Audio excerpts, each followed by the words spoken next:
Welcome to the deep dive. Glad to be here.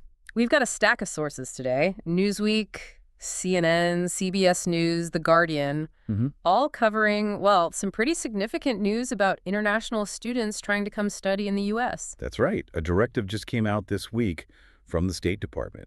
It's definitely causing a stir, especially in higher education circles. Right. So our mission here is to really unpack what these news reports are telling us.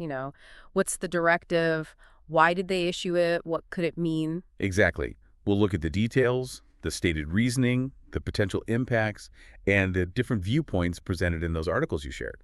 Think of it as a quick way for you to get up to speed on this specific development straight from the reporting. Let's jump in. Okay, so first things first. What is this directive? What did the State Department actually do according to these reports? All right, so the sources all focus on a State Department cable. It went out on Tuesday, May 27th, 2025. Okay, this Tuesday. And signed by? Signed by Secretary of State Marco Rubio. That's noted in the reporting. Got it. Secretary Rubio. So what's the instruction? What are embassies and consulates being told? The main point is this. They were ordered to immediately pause scheduling new interview appointments. Okay. New ones. For which visas? For student visas, that's F&M, and also for exchange visitor visas, the J visas. So if you didn't have an appointment booked already for one of those, you can't schedule one right now. That's exactly it. And the cable apparently also told them to remove any appointment slots that were still open but hadn't been booked yet. Wow. Okay. So a real halt for anyone just starting the process. What about students who did manage to schedule an interview before this cable dropped? Yeah, that's an important point. One source clarifies, citing a U.S. official, that if you already have an interview scheduled, you can still go ahead with it. Okay. That's crucial for them. Definitely. The pause is specifically on scheduling new ones. And is this shutdown permanent? No, the sources are clear. It's meant to be temporary. The cable apparently says it's a pause until further guidance is issued SEPTEL. Yeah, it's just State Department jargon for a separate follow-up message, like a telegram. Okay. And that follow-up guidance is expected, according to the cable, in the coming days. In the coming days. Okay. So temporary pause on new interviews. Still, quite a move. What's the reason they're giving for this? Well, this is where it gets interesting. The reason stated in the cable is that this pause is needed to prepare for an expansion of required social media screening and vetting. An expansion? So they were already doing some kind of social media checks? Yes, absolutely. The reports give some background here. Since 2019, the State Department has required visa applicants to list their social media handles on the forms. Right, I remember that. And then more recently, since March of this year, 2025, they implemented some extra social media vetting.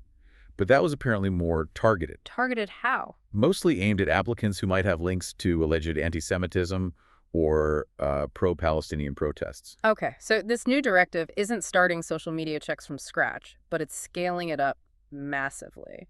Exactly. That's the key word, expansion, a big one. And this expanded screening, it's planned to apply to, well, to all applicants for these student and exchange visitor visas, F, M, and J. All of them. Wow. Not just certain groups. And the administration's rationale for doing this across the board. The justification that comes through in the reporting is consistently national security and public safety. Okay. You see quotes like, every visa adjudication is a national security decision. That's the official review process. The idea is vetting anyone who might pose a threat. It's also linked to recent executive orders about preventing terrorism and combating anti-Semitism. But do the articles say what specifically this new, broader vetting will look for? Is it just about those previous concerns or something else? That's a good question, and one source does point out some vagueness there. The goal is national security, sure, but the reporting mentions this connection being drawn between, perceived support for the Palestinian cause and potential terrorist activity. And those earlier, more limited directives, for instance, apparently required consular officers to look for and even screenshot potentially derogatory social media content, even if the applicant deleted it later. Even deleted content. That's what one report mentioned regarding previous directives. But the sources don't seem to have the granular details from this specific cable about exactly what criteria will be used in this new expanded universal screening.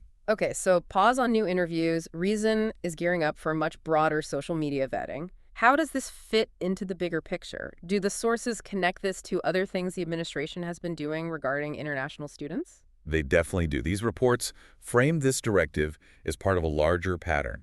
increased scrutiny on international students under this administration. What other examples did they bring up? Well, they mention cases where visas were revoked or they attempted to revoke them for students already here in the U.S. Secretary Rubio is actually quoted saying his department has revoked visas probably in the thousands at this point. Thousands already here. According to that quote, yes, a big number. And they also point to that very public example involving Harvard University. Oh, right. I remember that. The administration announced it was going to revoke Harvard's ability to accept international students altogether. And the reason given for that? They linked it to claims that the university was fostering violence, anti-Semitism, and even coordinating with the Chinese Communist Party.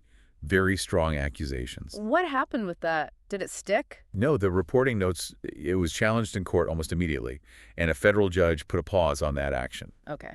The sources also mentioned President Trump publicly calling for a list of foreign students at Harvard and commenting that, their home countries often didn't pay anything towards their education here. So quite a bit of focus there, taking this new directive, the expanded vetting plan, and this broader context.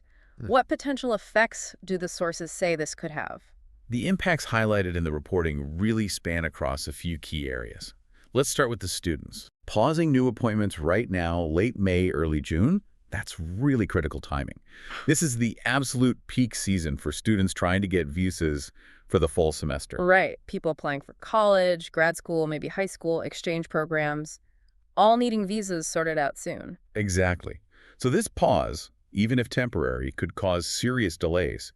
It could create huge backlogs at embassies and consulates, and ultimately, it could really disrupt enrollment plans for potentially thousands of students planning to start their studies later this year. Makes sense. The timing is just tight. What about the universities? Any impacts discussed there? Oh, definitely. The sources are pretty clear. If this pause drags on or if it leads to fewer international students overall, it could put a real strain on university budgets. How so? Well, many universities, especially private ones, but public ones too, rely quite heavily on the tuition paid by international students. These students often pay the full sticker price, sometimes without the financial aid packages domestic students might get. So it's a significant revenue stream for them.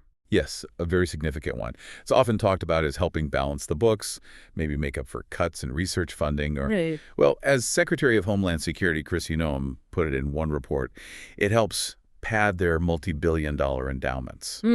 That's a direct quote. Yes. And she framed enrolling these students as a privilege, not a right, for the universities that benefit financially. That's a strong take, linking it straight to the money. What about the wider U.S. economy? Do the sources mention the economic role of these students? They do, and the numbers are quite striking. They cite figures mostly from NAFSA, that's the Association of International Educators. Okay. For the 2023-2024 academic year, there were over 1.1 million international students here, and their economic contribution, estimated at nearly $43.8 billion, or sometimes cited as $44 billion. $44 billion. Billion, yes. And supporting jobs, too. Somewhere between 370,000 and 378,000 jobs across the U.S. are linked to international students being here. Aaron Reichlin-Melnick from the American Immigration Council is quoted on this, calling a halt to foreign student enrollment catastrophic for the economy, given those figures. Those are huge numbers. It really puts it in perspective beyond just the campus. Are there operational issues mentioned for the State Department itself? Yes, the cable itself apparently acknowledges this. It notes that this expanded vetting will have potentially significant implications for how consular sections operate their processes, their resources. Meaning it takes time and people. Right. It basically tells them they need to consider their workload capacity before scheduling cases under the new system.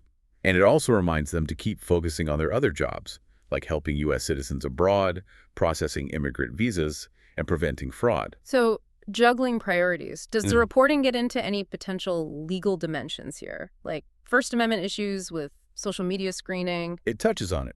The sources mentioned the ongoing debate, the tension between applicants' potential free speech rights and the government's authority to vet people for security risk before letting them in. It's a tricky balance. It is. And they note that courts have stepped in before to challenge related administration actions against students or universities like that Harvard case we mentioned. Right. And there's also a quote from an immigration lawyer, Charles Cook, expressing concern. He suggests the timing of this pause, right now in peak season, might be deliberate. Deliberate how? His concern, as reported, is that it might be intended to significantly damage foreign student enrollment in the fall and, by extension, hurt universities financially. Okay, so suggesting a potential motive beyond just the logistics of setting up vetting, lots of angles there. Let's talk about the specific voices. Who is saying what in these articles? Sure.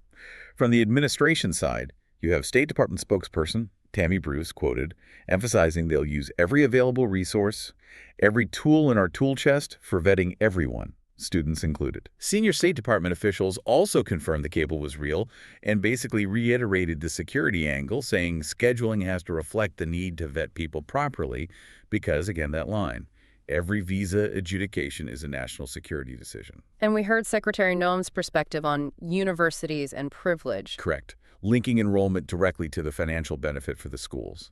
What about critics or other stakeholders? What are they saying? Well, Fantanos, who leads NAFSA, the International Educators Group, really pushes back hard in the reporting. What's her main point? She says students aren't a threat, they're an incredible asset.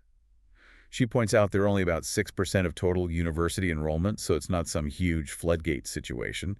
And she argues that looking at this mainly through a national security lens is, well, problematic. And what does she want to see happen? She's calling on Congress to demand transparency about this whole process and warns about the negative impacts this could have on fall enrollment numbers. Okay. Anyone else? Aaron Reichlin-Melnick from the American Immigration Council, we mentioned him before, citing the NAFSA economic numbers, the $44 billion. He uses the word catastrophic to describe the potential economic hit. Right. And then Charles Cook, the immigration lawyer we just discussed, voicing that suspicion about the timing possibly being intentional to hurt universities this fall. So a real range of perspectives, from security focus to economic concerns and questions about intent. Given all this, what do the sources suggest happens next? Where does this leave things? The main message is that this halt on scheduling new appointments is intended to be temporary. Right, pending that follow-up guidance on the expanded social media vetting. Exactly. And that guidance is supposed to come in the coming days. But, as the sources stress, even a short pause right now, during this absolute crunch time for visa processing, could still cause major delays. so even if it's lifted soon, the backlog or the compressed timeline could still make it really hard for students to get their visas sorted out before the programs start, especially for the fall semester. That seems to be the primary concern highlighted across the reporting. The uncertainty and the potential for disruption are very real, even with the promise of it being temporary. Okay. This has been a really helpful deep dive, stitching together the picture from Newsweek, CNN, CBS, and The Guardian. It's a fast-moving story. It definitely is. So, to recap, we've got this immediate pause on scheduling new student and exchange visitor visa interviews. The stated reason is preparing for a major expansion of social media vetting for all such applicants. We've seen the context of other administration actions and discussed the potential impacts, serious ones, for students, universities, and the wider U.S. economy, and we've heard the different takes on it. It certainly paints a complex picture with a lot of competing factors at play. Absolutely, and it really leaves you, the listener, with something to think about. You know, considering the huge economic contribution these students make, nearly $44 billion a year, and the administration's clear focus on security driving this expanded vetting, how might this shift affect more than just individual student plans or university bank accounts? What could it mean for the global movement of talent for academic collaboration? And maybe, what are the longer-term implications for America's position as a top destination for global education? Lots to mull over there.